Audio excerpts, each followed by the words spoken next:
report at Blackwood Orphanage. Rain trickled down the dusty windows of the cafe, where 5 friends gathered around a lit screen. The video showed a building in ruins, its structure eaten away by time but still standing, like a corpse refusing to rot completely. The title of the video was simple and direct: The Lost Blackwood Orphanage. Lucas, the most excited of the group, looked at the others with a defiant smile. "This is gold. No one ever entered the 3rd floor. They say he has had a locked room for over 50 years, and no one knows why." Melissa frowned uncomfortably. Maybe there's a good reason for that. "Did you see the comments? Some people say they heard voices inside." Hugo, ever the skeptic, laughed. "Voices? This is the echo of the wind. The scariest thing we will find there is a mouse the size of a puppy." But Giovanna and Ricardo, the other 2 in the group, were already convinced. Urban legends about the Blackwood Orphanage had been around for decades. Missing children, employees who went crazy, sounds of children's laughter in the middle of the night. And that room, always closed.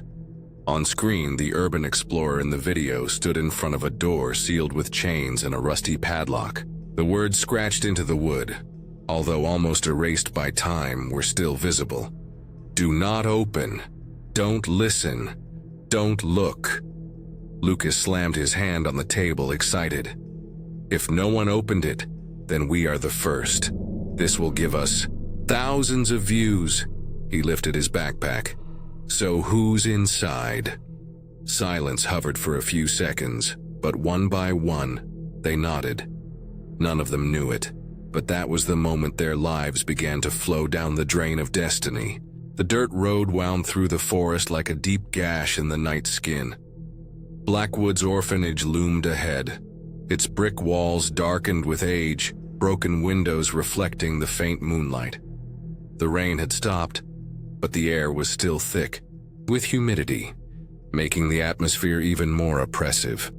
The group exited the car in silence, each feeling an invisible weight settle on their shoulders. Lucas was the first to approach the rusty gate. With a loud, dragging creak, he pushed it inside, revealing the dead garden, where moss-covered childish statues seemed to watch them. The place was dilapidated, but something was strange, strangely intact. The tall grass grew aimlessly, but the main entrance was clean, without accumulated leaves or signs of recent invasion. Melissa looked up at the 2nd-story windows and felt a shiver run down her spine. In the dust accumulated on the windows, there were children's handprints.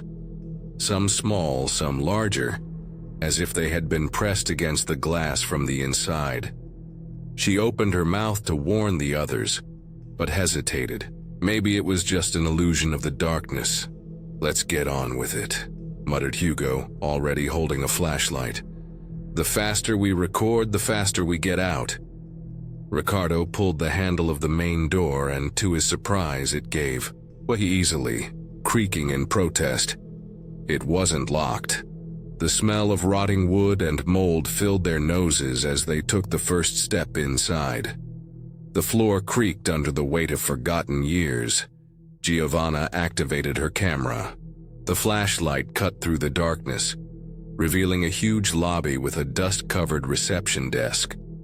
Crooked pictures of former employees adorned the peeling walls. But one detail made them stop. In the center of the lobby, on the dusty floor, there were fresh footprints, small bare feet like a child's. "Who else could be here, Melissa whispered, her heart hammering in her chest. Outside, the wind blew strong, and behind them, without them noticing, one of the statues in the garden had changed position. The silence inside the orphanage was heavy, almost palpable, as if the darkness itself was waiting to swallow every sound. Hugo's flashlight illuminated the narrow corridors, revealing peeling walls and furniture covered in dirty sheets. The musty smell was strong, but there was something else in the air. A metallic, rusty odor like dried blood. As they walked, Ricardo was the first to notice the scribbles on the walls. As he passed his flashlight down one of the corridors, he noticed words scratched into the peeling paint. Approaching, he read in a low voice, Eliza, Thomas, Annie, William. The names were written at different heights, as if small hands had struggled to leave their mark. But what made his blood run cold was what was just below the names. A word repeated several times, written with such force that the wall was scratched to the brick. Hunger. Hungry. Hungry. Melissa shuddered. This doesn't seem like a normal child's thing. Lucas laughed nervously. Normal child? And what would normal children be like in a place like that? Giovanna, who was recording everything with the camera, walked away a little and found a door ajar. The rusty sign said records room. She pushed open the door and walked in, swallowing hard as she saw toppled shelves, scattered papers, and an old tape recorder on a dust-covered table. "Look at this," she called to the others. "Does this still work?" Hugo picked up the recorder and blew off the accumulated dust. The button play, it was worn, but still clicked inward when pressed. A hissing engulfed the room before a faint voice emerged from the tape. It was a children's song. The melody was sweet, but something was terribly wrong with the way the children sang it. There was no emotion. There was no life. As if they were mechanically repeating something they had already said thousands of times before. Close your eyes, don't move. If you hear it, don't make a sound. If he comes, don't complain. Well, now you're his then. The tape hissed.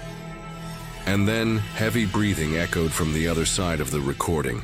It wasn't a child. It was something big. Something that it shouldn't be there.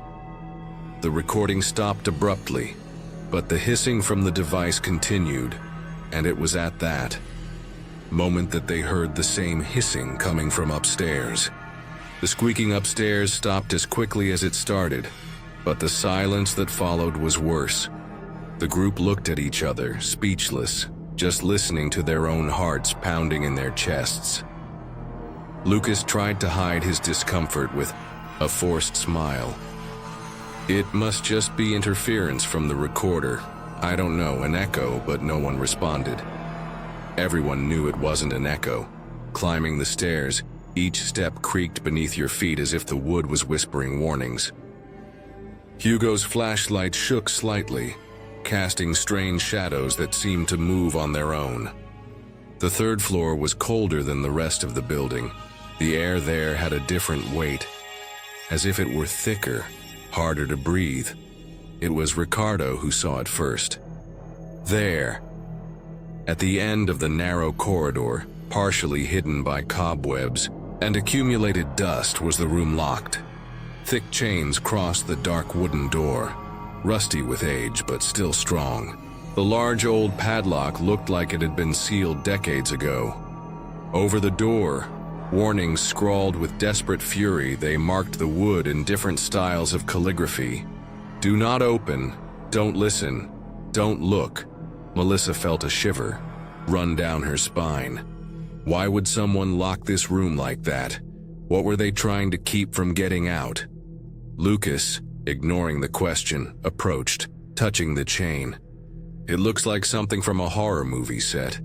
He laughed. "Do you want to bet that this is nothing?" It was then that came the first sound. Something on the other side of the door scratched the wood. Everyone froze. The sound was slow, calculated. Nails against the wood pressing and moving up slowly. Giovanna, still holding the camera, swallowed hard. There could be an animal in there, a raccoon or something. But then the scratching turned into knocking. Talk, talk, talk. 3. Dry, spaced beats, as if someone was responding to their presence. Melissa's breathing quickened. Hugo took a step back, but Lucas, perhaps out of stubbornness, perhaps out of pride, raised his hand and hit back. For a moment, nothing happened. And then, all the lights blinked. The hallway was swallowed by darkness for half a second, and when the flashlight came back on, the chains were swinging by themselves. And behind the door, someone whispered. The whisper on the other side of the door made everyone move at once. Melissa pulled Lucas by the arm, pulling him away from the locked door, while Ricardo tried to keep the flashlight steady.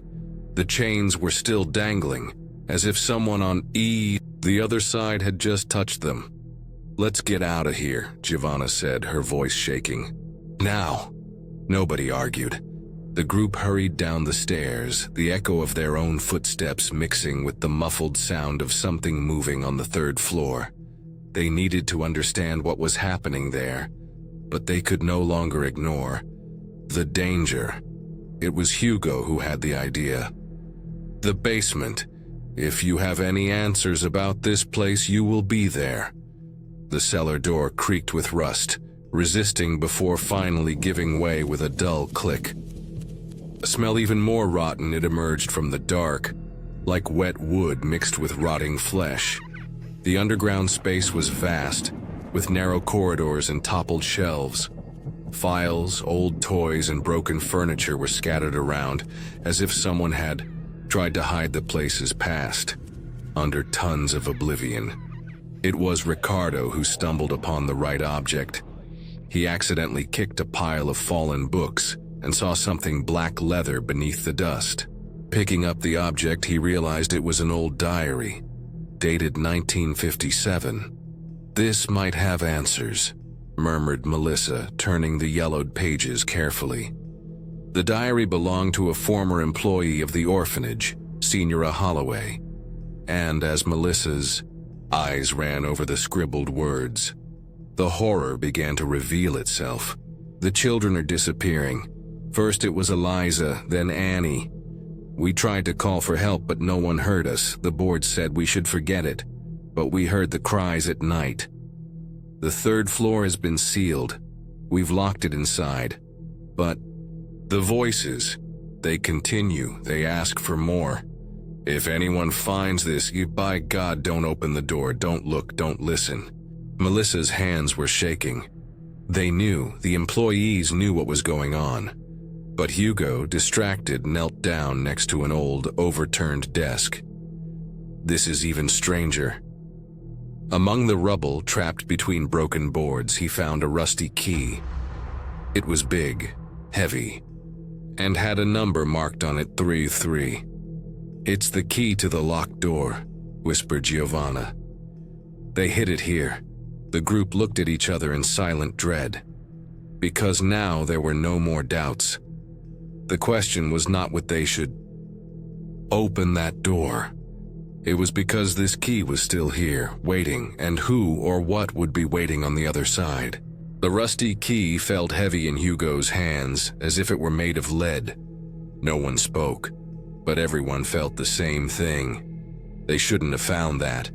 It was like the key was waiting for them. Melissa took a deep breath and turned to the pages of her diary. Mrs.'s handwriting. Holloway became more and more sloppy as the days went by, as if her own sanity was falling apart with time. Eliza wasn't the first, now we know that. Annie is gone. Thomas is gone too. But no one sees bodies, only silence. Children talk about an invisible friend. They whisper his name when they think we're not listening. It's not a friend. It's something hungry. Lucas pulled away, rubbing his temples. That doesn't make sense. Children disappear, employees go crazy. But what about what they locked in the room? What era? Giovanna turned the page and pointed to a single sentence, written with such brutal force that the paper was torn in some places. The orphanage wanted to keep it a secret, but we've been feeding it for too long. Everyone gulped. We feed. Hugo turned around, running a hand through his hair. Were they giving kids to this thing? This is crazy. But Melissa continued reading, her voice weak and shaky. We tried to trap him. We used iron. We used blood. But we can't kill what was never alive. We can only seal him away and pray no one ever wakes him. The key needs to be hidden. If anyone finds it, please burn this diary and run away. The group was silent. The only sound was the echo of the wind blowing through the halls above. If that's true, Ricardo muttered, that thing is still in there, and it's been waiting for decades. Lucas gripped the key tighter. They had the answer in front of them.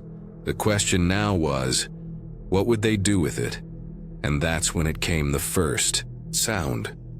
From somewhere upstairs, the locked door groaned as if someone was leaning against it from the inside. The sound of the locked door groaning overhead made the group hold their breath. Something was moving inside the room. This can't be happening, Melissa murmured, hugging her arms. Lucas, still holding the rusty key, looked hesitant, for the first time since they entered the orphanage. Maybe it's just the wind, or a problem with the structure. But no one responded. The silence in the basement was piercing now. Each of the five felt the same sensation, as if the orphanage itself was breathing, watching, and then the whisper came, low, smooth, and directly into Ricardo's ear. Help me! He spun his body around so fast he almost dropped the lantern. Who said that? Giovanna blinked. What? The whisper. Someone whispered right here. Ricardo pointed to the empty space next to him. But there was nothing. Just the dark of the basement, the old furniture, the smell of rot permeating the walls. Man, nobody said anything, Hugo grumbled, still trying to keep the fear out of his voice. Ricardo passed his hand over, his face trying to control his rapid breathing. He knew he had heard. Then the whisper came again, but this time it wasn't next to him, I was behind him. Please help me. It's so dark. Ricardo turned around again and disappeared. There was no scream. There was no sound of footsteps. He simply disappeared. His flashlight fell to the ground with a dull thud, slowly spinning to a stop with the beam pointing into the darkness. The group froze, not understanding what they had just witnessed. Ricardo? Melissa called, her voice wavering. She picked up the fallen flashlight, pointing the beam of light across the basement. That's not funny, but he wasn't there.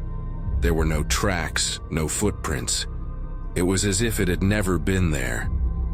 And then, his voice echoed through the halls. Guys, where are you? The sound came from all sides at once. From the basement entrance, from the ceiling, from the walls. Lucas staggered back, his face pale. He's inside the walls. And then, Ricardo's voice whispered again. But this time it was no longer his voice, it was something imitating him. Help me. The basement was swallowed by darkness. The basement was plunged into absolute silence, as if time itself had held its breath. The group stood still, paralyzed, their wide eyes fixed on the void where Ricardo should have been. But it was no longer there. Tock, tock, tock. The knocking started again, coming from upstairs. Draughts calculated, as if anyone wanted to be heard. Melissa held the flashlight tightly, her fingers white with tension. We need to get out of here now. Lucas shook his head hesitantly. And leave Ricardo, he might be... Guys... His voice came from the second floor. Melissa looked at the others with her heart racing. He was down here. How did he go? So fast, but then, Ricardo's voice repeated. Exactly the same way. Guys... The same intonation. The same tone. Like a broken record, Hugo held Lucas by the shoulder. No, it's Ricardo. Before they could react, all the orphanage doors slammed at the same time. The boom reverberated through the halls like thunder, making the old light bulbs shake from the ceiling. The impact was so strong that dust fell from the walls, and Melissa screamed, covering her ears. And then came the scariest sound of all. The windows started to crack. They didn't shatter all at once, no. It was something slower, more conscious. The cracks were forming little by little, as if something invisible was scratching the glass. Inside, Lucas finally lost his nerve. Fuck this. We need to leave now. He darted towards the main door. He tried to turn the handle. Locked. No, he grunted, pulling hard. Hugo and Giovanna ran to help, but the door, it didn't move an inch. Melissa walked away from the group, her eyes fixed on the stairs that led upstairs. She was sure that for a brief moment she saw a small pair of bare feet at the top of the steps. But when he blinked, there was nothing there. Nothing but darkness. Then the voices started. Children laughing. Low, subtle. Echoing through the halls, coming from all sides. A giggle near the reception. Another one at the end of the hall. One more, next to the cracked windows. And then, a laugh right behind Melissa. She turned around at once, but there was no one there. "Stop playing with us!" Lucas shouted, panic evident. And that was when the last light in the orphanage went out. The darkness that enveloped the orphanage was unnatural. It was dense, suffocating, alive. The silence that followed was even worse. No sound, no wind. Just the oppressive feeling that something was there with them, observing, waiting. Hugo's flashlight was the first to blink back, illuminating pale faces and wide eyes. "We need to get out of here," he whispered. "This is not normal." But Melissa didn't move. His gaze was fixed on Mrs. Holloway, who she held like it was the only thing that still made sense. The pages trembled in his hands, but his eyes continued to devour each desperate word written there. There's something here that we haven't seen before," she murmured, running her fingers over a smudged, almost unreadable section. "We tried to protect the children, but the directors banned us. The cult was bigger than we imagined. They fed it. They served it." Melissa turned another page with trembling fingers. The woman's handwriting was now a tangle of hurried scribbles, as if she was writing in fear of being interrupted. "What's in room 303 isn't a spirit. It's not a demon. It's something far worse. Something ancient. Something that needs life to exist. And we gave it to it," Melissa swallowed. "It wasn't just a sacrifice." Lucas blinked. "What do you mean?" Melissa held up the diary so everyone could see the last sentence written before the ink ran, as if the woman had been abruptly interrupted. "They haven't disappeared. They're still here." A collective shiver ran through the group. "My God," Giovanna whispered. "They locked the children within from that room." But before anyone could respond, the noise started, coming from upstairs. A dry, slow drag, as if something was being pulled across the floor. And then, the worst. Small steps. Lots. Them. "They're still here," Melissa repeated, barely audible. The giggles returned, but now they were closer. Children's giggles echoed through the corridors as if the walls had learned to whisper. Small footsteps ran across the floor above them, too fast to be normal. Something was moving. Something was coming. "We can't stay here any longer," Hugo said, his voice tense. "If this thing is here with us, we need to put an end to it." Melissa still held the diary, the macabre words burning in her mind. "They have not disappeared. They are still here." Lucas held the rusty key tightly. Sweat dripped from his forehead, but his expression was one of pure determination. The only thing that can give us an answer is inside. Are you crazy? Melissa whispered, her voice shaking. This room wasn't locked by chance, but Lucas was already climbing the stairs. Giovanna hesitated for a moment, but still, holding the camera, followed him. Hugo and Melissa exchanged a terrified look before running after them. The third floor was darker than before. The air was thicker, denser, as if they were walking through an invisible liquid. The chains were still dangling lightly on the bedroom door. 303, as if they had just been played. The key shook in Lucas's hands. He swallowed hard and pushed it into the lock. Clack. The sound of the padlock unlocking sounded wrong. How if something inside the lock was sighing? The group instinctively moved away, waiting for some reaction. Waiting. Anything. But the silence that followed it was absolute. Lucas looked at the others. Ready?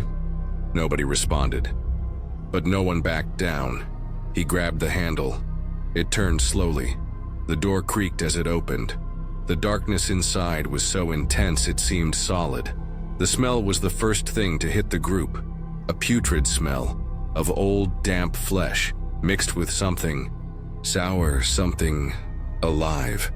Melissa covered her mouth, swallowing the nausea. What the hell? Giovanna raised the camera. The flashlight beam slowly illuminated the interior of the room.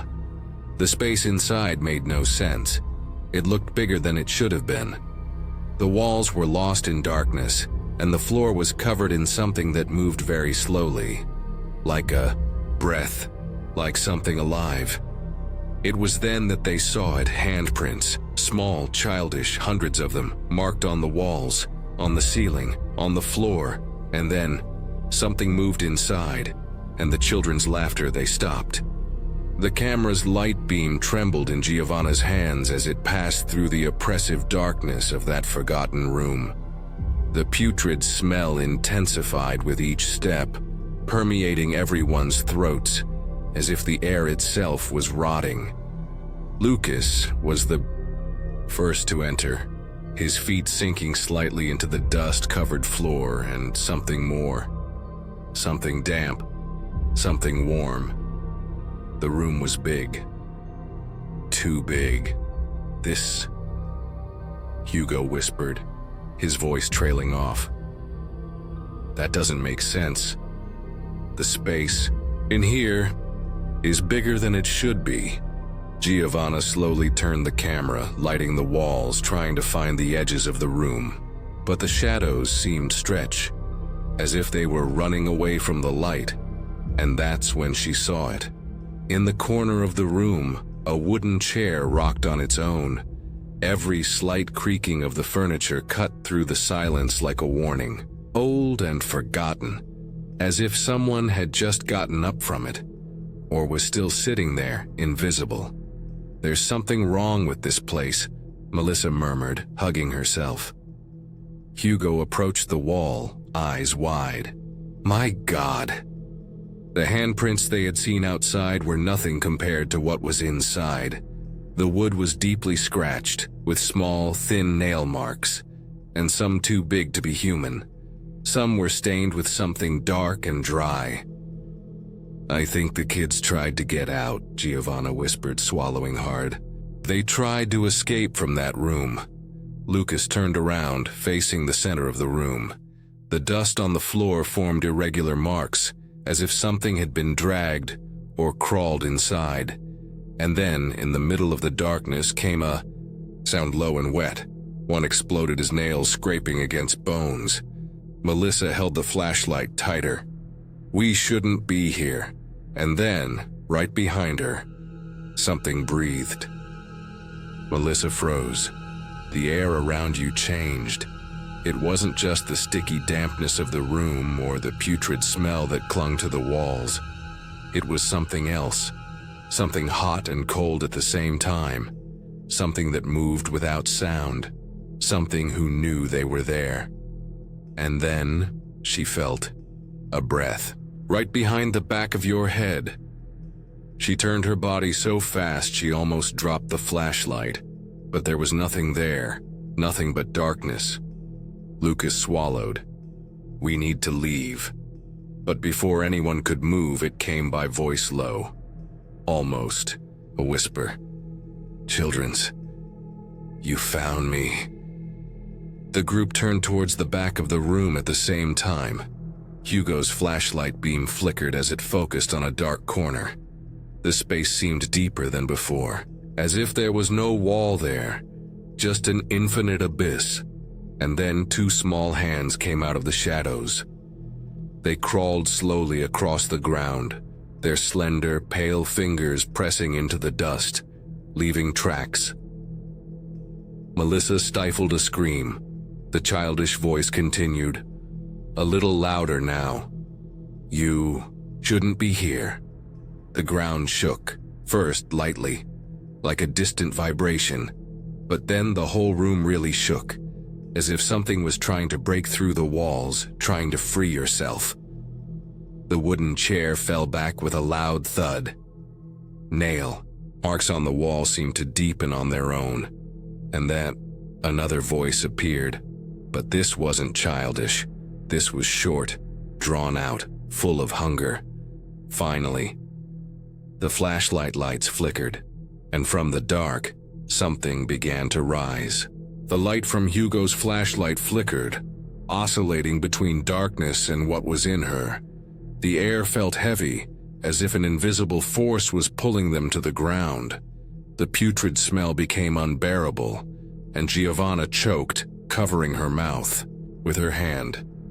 But no one could take their eyes off what was emerging in the center of the room.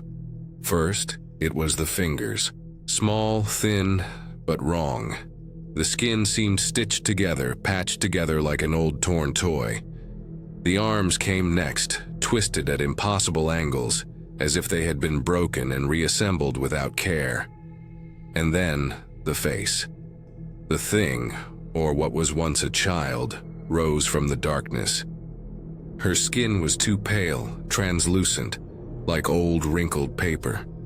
The eyes were empty, deep pits of darkness, no pupils, no soul. But the worst was the mouth. The smile spread beyond the human face. Wide, thin, full of irregular and too small teeth, as if they belonged to children, as if they belonged to many children. Giovanna began to shake, the camera still pointed at the creature. But now, the creature looked directly at her. Melissa took a step back and the floor creaked like a whisper of warning. Lucas tried to speak, but his voice broke. What is this?" The thing tilted its head in a way unnatural, cracking like bones breaking. Then he smiled more and whispered, "They promised they would never open the door but you did." The lamps broke at the same time.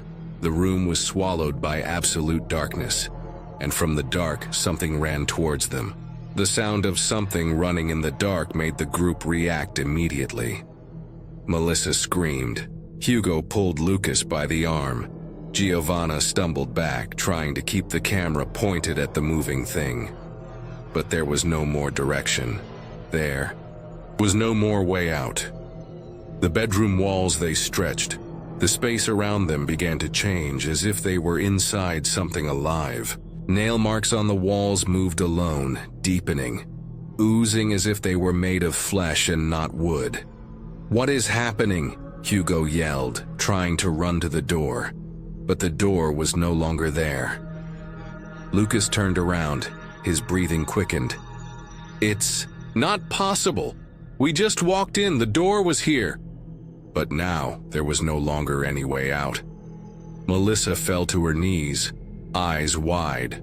The floor, it pulsed, slowly, rhythmically, like a heartbeat.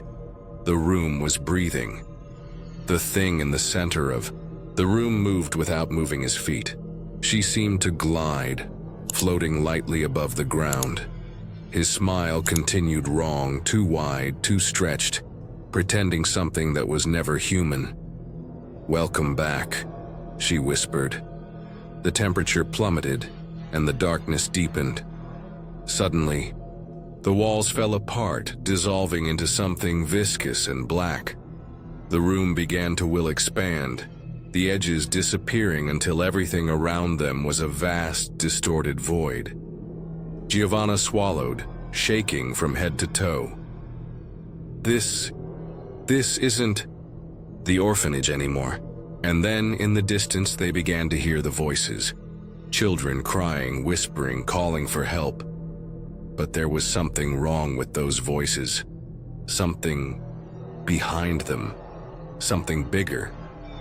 Melissa squinted, trying to see beyond the darkness. Where are we? The thing smiled even more inside me, and reality fell apart. The darkness around the group pulsed, twisting like fabric being torn. Reality was no longer stable. Melissa blinked and suddenly he was no longer in the room. She was in a hallway lit by dim, yellowish lights. The walls, once covered in nail marks and rot, were now intact. The smell of mold and rotting meat was gone. She was not alone. Hugo, Lucas, and Giovanna were also there, their faces pale, their eyes wide. They had gone back in time. The sound of small footsteps echoed through the hallway. Children. They appeared from all sides, wearing old and worn uniforms. Some cried, others hugged, while others they looked at them. This isn't real, Hugo muttered, trying to control his breathing. But then, a door at the end of the hall opened on its own. A woman emerged from there, wearing a gray dress and an orphanage employee's apron. Her face was filled with despair. Senior Holloway, she hurriedly walked over to the children and began to whisper, as if trying to calm them down. But then, another figure appeared in the doorway. The director. A tall man, with a dry and stern face, wearing a black suit and holding a thick book in his hands. His look was empty. He raised one hand and pointed at the children. Orphanage staff arrived on the scene. Some were crying. Others seemed completely numb. But everyone started to take them. Children into the room. Room 303. No, Melissa whispered, realizing what they were seeing. The children they fought. They cried, they begged, they held each other. But they were dragged anyway. They gave them away, Lucas muttered, eyes glassy. Mrs. Holloway tried to stop. She threw herself at one of the children, trying to hold her back, but two men forcibly pushed her away, while the director slowly approached the door. Now open. The thing I was already inside. Darkness pulsed beyond the entrance, sucking in the light, swallowing the children's screams as they were thrown inside, one by one. The door knocked, the chains were locked, and silence came. Melissa felt her body lock up, her lungs refusing to take in air. They had just seen the birth of ritual. The employees walked away. The director closed the book. The orphanage continued as if nothing had happened, and then time began to collapse. The hallways dissolved, like paint running through water. Mrs. Holloway turned to them. This time she saw them. His eyes were red from crying. You freed him. Reality shattered. The vision of the past shattered like broken glass. The lights flickered and died. The group was thrown back into the distorted reality of the orphanage, but something was wrong. Wrong. The walls creaked as if they were being pushed from within. The ceiling pulsed, expanding and contracting like a monstrous lung. The ground shook beneath his feet. Time was unraveling, and at the center of it all, he was still there. The empty-eyed entity, with its patched skin and elongated smile, observed. Melissa felt a wave of panic rise in her throat, but she held the diary tightly. She opened the book again, desperate to find something, anything that explained what was happening. Mrs. Holloway's frantic scribbles filled the last few pages. But then, a passage caught his attention. He promised us prosperity. He promised that Blackwood would never close. But the price was much higher than we expected. The director accepted. He wrote his name in the book, and that night the children started disappearing. Melissa felt her stomach drop. It was a pact. Lucas looked at her, panting. What do you mean? She pointed to the diary. The director made a deal with this thing. To keep the orphanage running, they offered children. He knew what was locked inside. He knew what was feeding. Giovanna covered her mouth, her eyes wide. They created an orphanage not to save children, but to deliver them. Things took a step forward. Small, subtle, but enough so that everyone felt the air around them become heavier. You guys understood too late. The voice came out from inside of their heads. It was childish sweet, but it carried something wrong, something hungry. The walls started to shake harder. The ceiling, it fell apart into strips of dark meat. The orphanage was dying, and he was waking up. Lucas looked desperately at the others. How do we stop this? But the diary gave no answers. There was no ritual to seal it again. They had broken the seal, and now he was free. The orphanage collapsed around them. The walls buckled, as if they were made of brittle flesh and bones. The ground shook, cracks spreading like putrid veins, and darkness began to swallow everything. He was awake, and he was hungry. Run!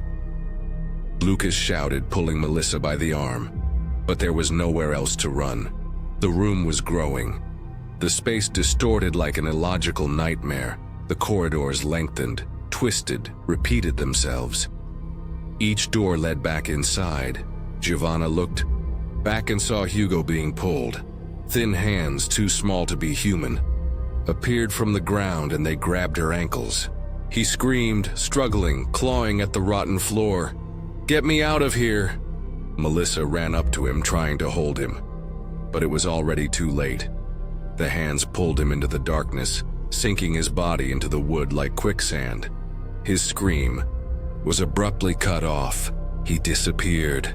"No, no, no," Melissa murmured, tears streaming down her face. "Talk, talk, talk." The knocking returned.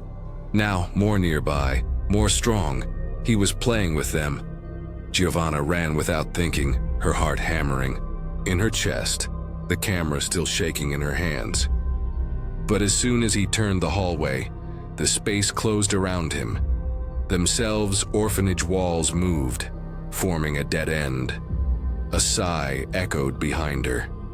He didn't have time to scream. The deformed arms, they reached out of the darkness and pulled her into the wall. His body dissolved into nothingness, as if it had never existed. Lucas stopped running. They were disappearing. Melissa grabbed his shirt, her face pale with pure terror. "I don't want to die here." And then she felt it. Fingers ice cream, small as a child's, sliding down your neck. His eyes widened, and Lucas saw when something pulled her back. Melissa. But it was no longer there. Now, he was alone. The orphanage breathed around. And then, the voice whispered behind him, "Now, all that's left is you." Lucas was alone. The orphanage, it was no longer a building. It was no longer wood, bricks, and glass. It was something alive, something conscious. The ground beneath your feet pulsated, the walls breathed, and the corridor stretched infinitely, as if he were walking without ever leaving the place. Time didn't exist there. Your friends, his friends, were dead, or worse. They had never existed. The idea hit him like an electric shock. He blinked, eyes wide, mind trying desperately to hold onto reality before it completely crumbled. But the memories were wrong. He tried to remember how did they get to the orphanage. The car, the path, the forest road. But the images were confused, unreal. And then a childish voice echoed around him. "You never came here." Lucas's heart froze. "You never left here." His chest rose and fell rapidly, panic spreading, like poison through his veins. The fourth brought you back. The darkness around him began to unravel, like veils being ripped away from a distorted reality. He wasn't exploiting the orphanage. He was always there. The children's laughter returned, soft, whispered, and now he understood. They were your friends. They were all the others who had already entered there. Those who were swallowed by the room. Those who they thought they had a life before then, but they didn't. Those who were trapped in time, in space, in the hunger of the thing that slept inside. Lucas fell to his knees, feeling something warm drip from his nose.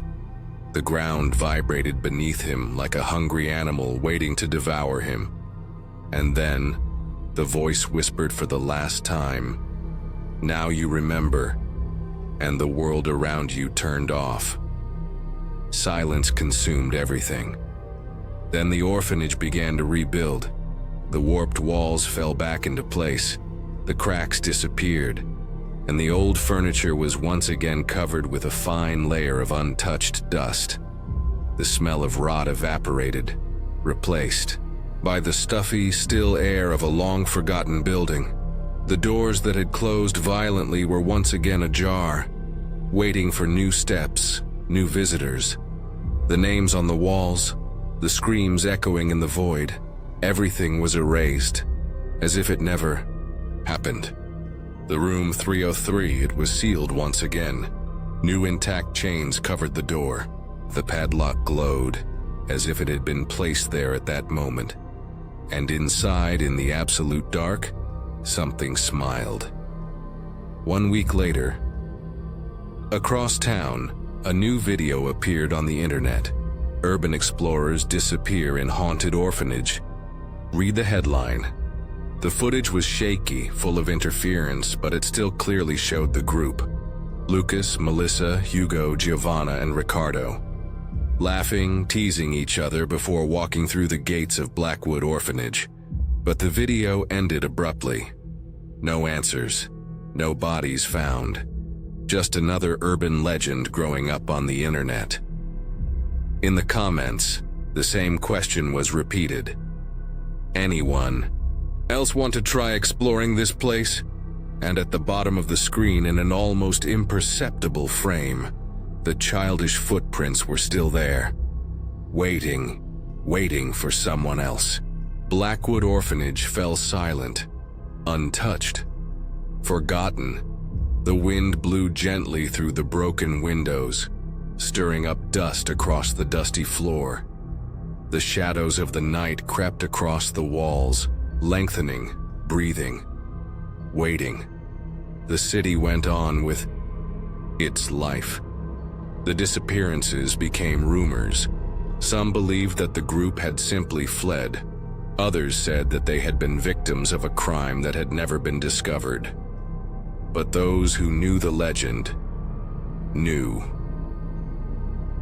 Room 303 was locked again, and whoever sealed it, I didn't want it to be opened again. But the chains would rust, the lock would be broken. Curiosity would always be greater than fear. In the absolute silence of the third floor, something slid against the wood. Nails. Small, fragile. A scratch. One beat. And then the whisper. Low. Sweet. Inviting. Who will be the next to open the door? Talk, talk, talk.